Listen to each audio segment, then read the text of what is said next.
सप्ताह के रुझान, प्रमुख समाचार जिन्हें चूकना नहीं चाहिए। सप्ताह की सबसे महत्वपूर्ण राष्ट्रीय और अंतर्राष्ट्रीय खबरों का सारांश यहाँ ICINOTICIAS कनाडा पर। इसके प्रस्तोता एंजेलिका सिफ्यूइंटेस के साथ। सिंह ने कहा कि कनाडा को ट्रंप का सामना करने के लिए संयुक्त राज्य अमेरिका को बेस मेटल्स के निर्यात में कटौती करनी चाहिए। कनाडा की न्यू डेमोक्रेटिक पार्टी के नेता जगमीत सिंह ने कनाडा सरकार से नवनिर्वाचित राष्ट्रपति डोनाल्ड ट्रंप की टैरिफ लगाने की धमकी के जवाब में संयुक्त राज्य अमेरिका को महत्वपूर्ण खनिजों के निर्यात को निलंबित करने का आग्रह किया है। सिंह का कहना है कि ट्रंप की आक्रामक रणनीति का मुकाबला करने और कनाडा के आर्थिक हितों की रक्षा के लिए ऐसी कार्रवाई जरूरी है।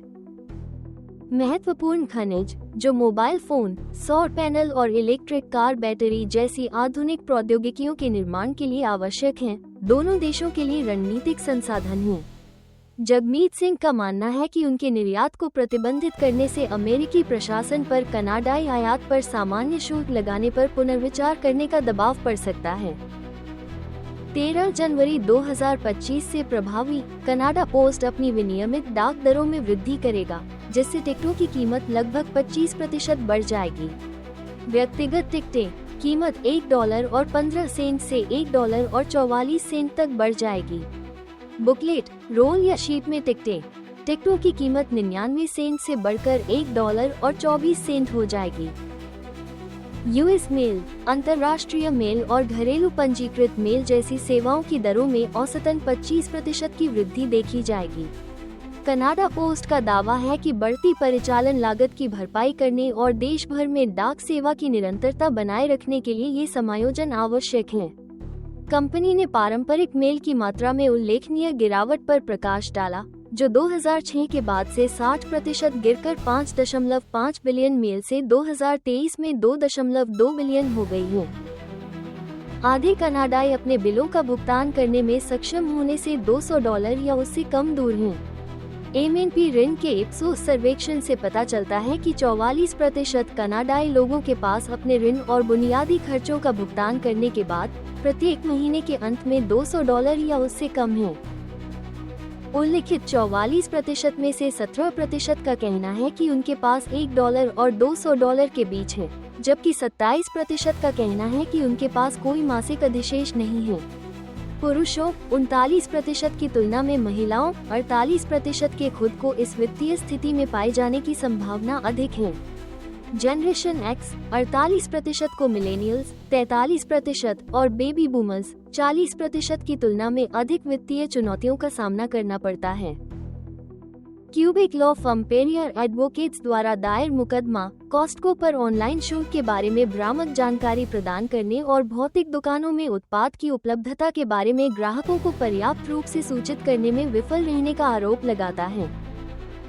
मुख्य वादी इब्राहिम अल बेचारा ने पिछले जुलाई में कॉस्टको की वेबसाइट पर एक ब्लेंडर खरीदा और बाद में पता चला कि वही उत्पाद लावल में एक भौतिक कॉस्टको स्टोर पर $5 कम में बेचा जा रहा था।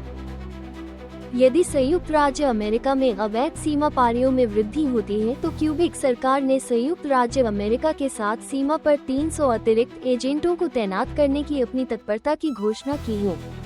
यह निवारक उपाय संयुक्त राज्य अमेरिका के नवनिर्वाचित राष्ट्रपति डोनाल्ड ट्रंप के बयानों के जवाब में आया है, जिन्होंने बड़े पैमाने पर निर्वासन सहित सख्त आव्रजन नीतियों को लागू करने का इरादा व्यक्त किया था, जिससे कनाडा से सीमा पार करने के प्रयासों में वृद्धि हो सकती है। निवर्तमान कनाडाई प्रधानमंत्री जस्टिन ट्रूडो ने कहा कि जब अमेरिकी राष्ट्रपति चुनाव डोनाल्ड ट्रंप द्वारा प्रस्तावित टैरिफ का जवाब देने के लिए कार्रवाई करने की बात आती है तो सब कुछ मेज पर है। संभावित उपायों के बीच कनाडा 150 बिलियन कनाडाई डॉलर लगभग 105 बिलियन अमेरिकी डॉलर तक के अमेरिकी आयात पर टैरिफ लगाने पर विचार कर रहा है। इसके अलावा संयुक्त राज्य अमेरिका को ऊर्जा आपूर्ति कम करने या रोकने की संभावना जताई गई थी, ये देखते हुए कि कनाडा अपने दक्षिणी पड़ोसी को तेल, प्राकृतिक गैस और बिजली का मुख्य आपूर्तिकर्ता है। 2025 में कनाडाई रियल एस्टेट बाजार के पूर्वानुमान से क्षेत्र के अनुसार महत्वपूर्ण बदलाव के साथ घर की कीमतों में मध्यम वृद्धि का संकेत मिलता है। एक हालिया अध्ययन के अनुसार 2024 में लगभग 1% की अनुमानित वृद्धि के बाद 2025 में कनाडा में घर की कीमतों में लगभग 2.8% की वृद्धि होने की उम्मीद है। Ontario Canadian real estate association को उम्मीद है कि 2024 के अंत तक औसत घर और कोंडो की कीमतें 0.7% बढ़कर लगभग $9,31,000 हो जाएंगी। मार्क कार्नी के गुरुवार को एक कार्यक्रम की मेजबानी करने की उम्मीद है जहां वो घोषणा करेंगे कि वो लिबरल पार्टी के नेता और कनाडा के अगले प्रधानमंत्री के रूप में जस्टिन ट्रूडो की जगह लेंगे।